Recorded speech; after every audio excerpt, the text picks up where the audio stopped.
Hi everyone, this is Jim. Welcome to this Blitz chess postmortem video. This is a postmortem of my Blitz chess game number 173. I was black here. My opponent kicked off with e4. I play e5, the classical response, and then he plays the very entertaining f4, the king's gambit. So my opponent here is Red Rover. If you want to see another game, I had played him recently, well, fairly recently. I was Blitz game number 153. I was white, and he was black, and I played d4, and he played the Grenfell defense. And so interesting game. If you want to see Red Rover in a better light than in this game, that's another one to look at. Okay, but in this game I'm black, he's white, and he plays the king's gambit. So I take it, and it's always a fun way to play, and I think it's the best way to play. I play this way even in over-the-board chess. If you want to decline the gambit, bishop c5 is the normal way to decline it. And if you want to play d5, that's another interesting way to play. That's the Falkbeer counter gambit. But I usually take, and knight f3 is the main move. There's also bishop c4, another interesting way to play. And then g5 is the main move here for black. I will, in over the board game, I'll sometimes play d5 at this point. This just gives black an open position. He's giving back the f-pawn eventually because white will move the d-pawn to d3 or d4, and the bishop will grab it. The point of g5 is to hold on to this f-pawn and also to cramp the bishop. So it's a more aggressive way to play. But if you just want a game where you get a chance to develop your pieces before you get destroyed, just playing d5 here is a good alternative. Okay, but I played g5, and my opponent plays h3, which is not a book move here. It's a little bit quiet. The main moves here are bishop c4 and h4. I would say h4 is the main move and bishop c4 is the second move. And the idea with h4 is to undermine these advanced pawns and allow this bishop to develop by taking on f4. And I want to point out it's not good to defend because white can just take. This pawn is pinned. So a lot of times you want to develop your bishop to g7 before playing h6 to support that. And you'll see that in the game. So after g4, after h4, g4 is the main move. And then knight e5 is the main move here. But there is one entertaining gambit line here where white plays knight e5 and then h6, and then knight takes f7. And white is just giving up a whole piece here. But he has a lot of initiative and strong control of the center and easy development. And actually it's quite a bit of compensation. So even though he's down a whole piece, the engine rates it as about a pawn advantage for black, say, and not a piece advantage. So definitely white's getting a lot of play and pretty entertaining. But that's obviously a very risky kind of gambit. The more solid way to play is, of course, knight e5 here. Anyway, that did not happen in the game because my opponent in this position here played h3, and we're just out of the opening book. But I follow with my usual plan of playing bishop g7. It's a good diagonal for the bishop anyway, and it protects the rook, although that's not as important in this line. He goes d4, and now I play h6. Oh, it's interesting. That is one of the moves, h6. Okay. The idea with h6 is it allows the knight to develop to f6, which would otherwise undefend that pawn. The knight's attacking the pawn on g5, and knight f6 would allow the knight to take it. So you play h6 to defend that pawn, just so you can complete your development.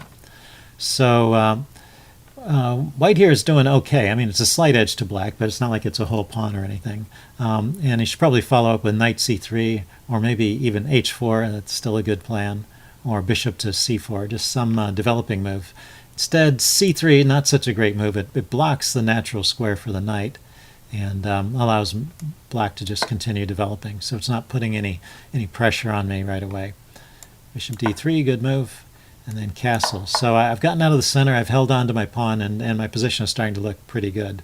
And in fact, after a4 is actually a mistake. So here's a tactical quiz I'll do. One move in advance, because after I play a4, the answer is going to pop up on the chess engine. So, but if you can imagine white plays a4, what should black play? What's a good move for black after white plays a4?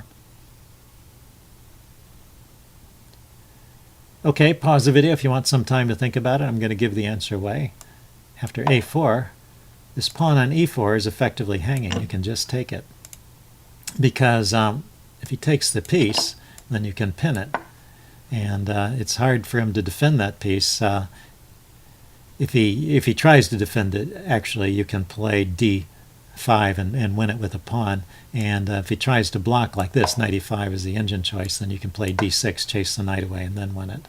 So, or take the knight if the knight doesn't move. So, pretty interesting. It's just winning a piece there. So that pawn, basically white's just hanging the pawn in e5, and it's a very important pawn because it opens up this line to the king. So it'd be pretty much game over if I had spotted that one. My opponent and I both missed that one, and the game continues.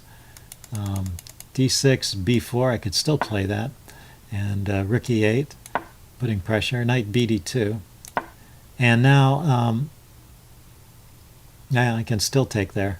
Because for the same reason, whatever piece ends up there can get pinned.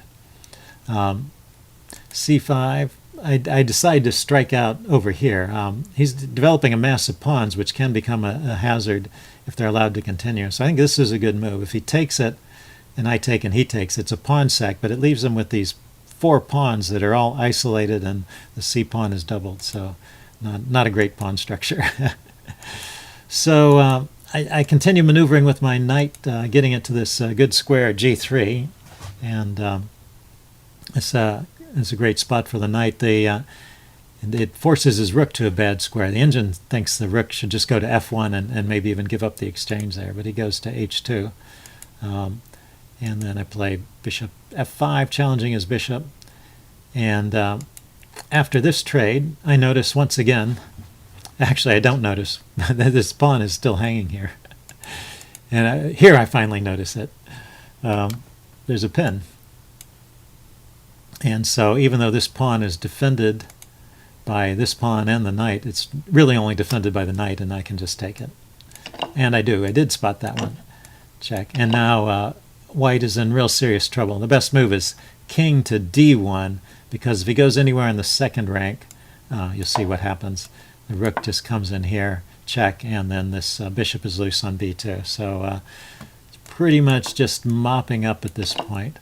I have to make sure I get all my pieces out so I don't get caught, at an awkward situation on the back rank or something. There were still some possibilities, some open lines to my king. But if I get my pieces out and defend the back rank, then I'm in good shape.